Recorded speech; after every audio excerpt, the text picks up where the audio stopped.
노인 만민공동회의를 지금부터 당사자 노인 어르신들을 모시고 시작하겠습니다.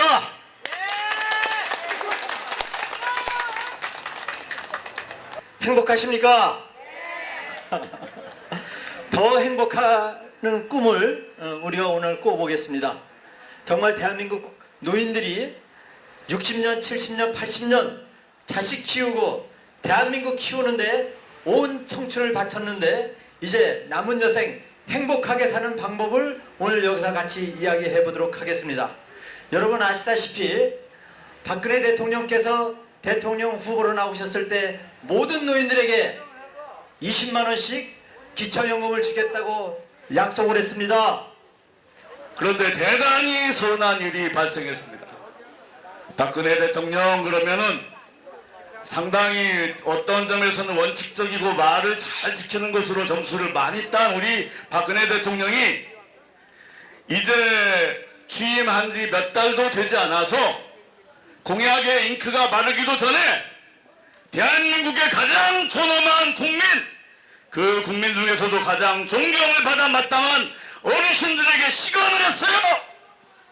이게 될 일입니까? 여러분, 이것은 엄중한 일입니다. 그 시간 중에서 좀 고약한 것을 뭐라고 합니까?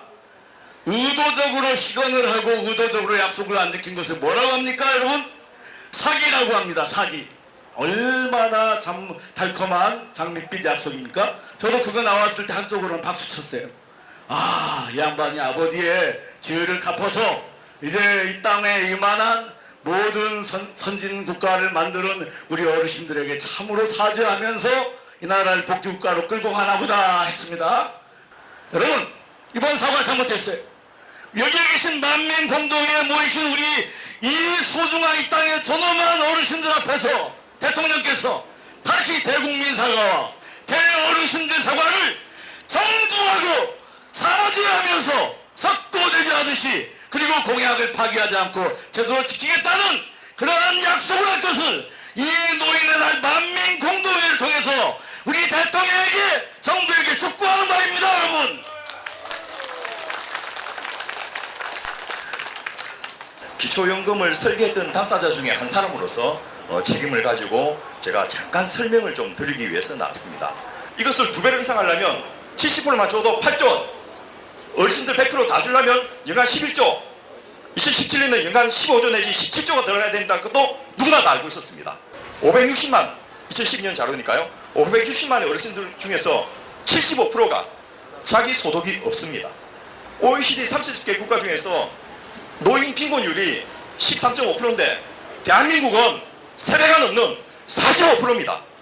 유럽에 예를 들어서 스웨덴 같은 나라는 모든 어르신들에게 기초연금을 한 달에 167만 원씩 드리고 있습니다. 우리가 소득 수준이 좀 낮죠. 환율도 좀 고려해야죠. 그렇게 해도 스웨덴하고 비교하면 한 90만 원 돼야 되는데 9만 7천 원 너무하지 않습니까? 노인 자살률이 세계 1등입니다. 적어도 배고파서 못 살겠다라고 자살해버리는 그런 것을 한번 막아보자라는 그런 간절한 염원을 담고 있었습니다. 다른 소득 하나도 없는데 자식한테 내가 집을 물려주지 않았다는 이유 때문에 나는 남들과 받는 20만 원 못 받는 거예요. 이것은 아니다. 우선 경제가 어렵다니까 약속한 대로 20만 원만 달라. 그런데 대신에 법안에 국민연금하고 연계해가지고 덜 준다는 이 조항은 빼버리자. 젊은 사람들 이야기하면 당신들 돈 적게 받으니까 그런 이야기하지, 이렇게 또 오해를 합니다. 당사자인 우리를, 노인들을 빼고 그런 결정을 하지 마라. 그래서 덜 받더라도 제대로 이유를 알고서 덜 받겠고, 더 받아야 한다면 충분하게 그 이야기를 설득을 통해서 더 받도록 하겠다 라는 기회를 어르신들 스스로 만들어 가자는 것입니다. 대한민국을 우리가 만들었듯이 우리의 미래도 우리가 만들어 간다, 이런 것을 여러분들이 시작하는 첫 번째 모임이 되기를 바랍니다. 감사합니다.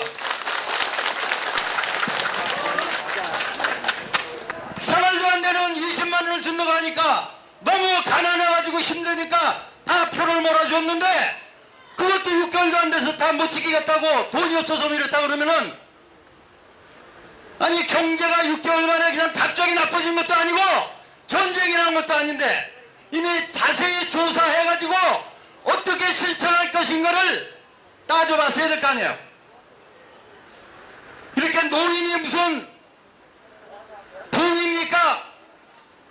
한 달에 20만 원 받는 일자리를 하면서 이것도 일자리라고 지금 숫자에 들어있는 전국의 어르신들이 22만 명이라고 알고 있습니다. 그 나머지 어르신들은 그런 일자리라도 구하고자 애를 쓰고 계신다는 겁니다. 이런 상황에서 20만 원씩 준다고 하니까 얼마나 기대를 걸었는지 모릅니다. 못 준다고, 돈이 없다고 말만 하지 말고 아까 말씀하셨던 대로 복지세를 걷어서라도 노인들 20만 원 줄 수 있도록 대책을 마련하라, 그렇게 말씀드리고 싶습니다. 감사합니다.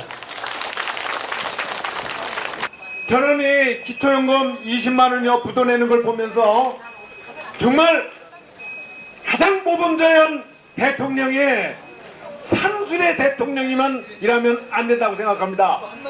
상술이 아니라 상도, 사람을 남기는 약속을 지키는 대통령을 뽑을 것을 저는 다짐하는 큰 박수를 부탁드리면서 물러서겠습니다. 경제 사정도 다 고려해서 공약을 했다 이러셨습니다. 어떻게 하시겠습니까, 어르신 여러분? 아, 대통령 내놔야지요. 예, 엊그제 어떤 어르신이 이런 말씀을 하셨습니다. 나는 신세 지는 거 너무나 싫다. 자식한테 신세 지는 것도 너무나 싫다. 그러니까 최소한 내가 그동안 노동하고 세금 내고 한 거에 대해서 복지국가의 기초노령연금 정도는 지급이 됐으면 하는 마음이다, 이렇게 말씀하셨습니다. 이 어르신이 잘못하셨습니까? 이 사회복지세 가지고 박근혜 대통령 공약 전부 이행하고 거기에 플러스해서 유럽의 복지국가처럼 우리가 나아가야 한다고 저는 생각을 합니다. 한 집안에서 그 집안이 콩가루 집안인지 제대로 된 집안인지를 보려면은 그 집의 어르신들을, 부모님을 어떻게 모시는지를 보면 알 수가 있죠. 네. 그러니까 이 나라가 콩가루 나라냐 제대로 된 나라냐 하는 거는 이 나라 어르신들을 우리 사회가, 국가가 어떻게 모시는지를 보면 알 수가 있다고 생각을 합니다. 이제부터 우리가 복지국가를 만들기 시작하면은 여러분들이, 또 여러분 자식들이 행복한 노후를 보낼 거라고 생각하면서 저희 같이 힘을 모아서 노인들이 행복한 그런 복지국가를 만들면 좋겠습니다. 오늘 여러분들을 모시고 기초연금에 대해서 여러분들의 의견을 듣고 또 책임있는 정치인들의 약속도 받은 만민공동회의를 이렇게 정리하고 마칠까 합니다. 고맙습니다.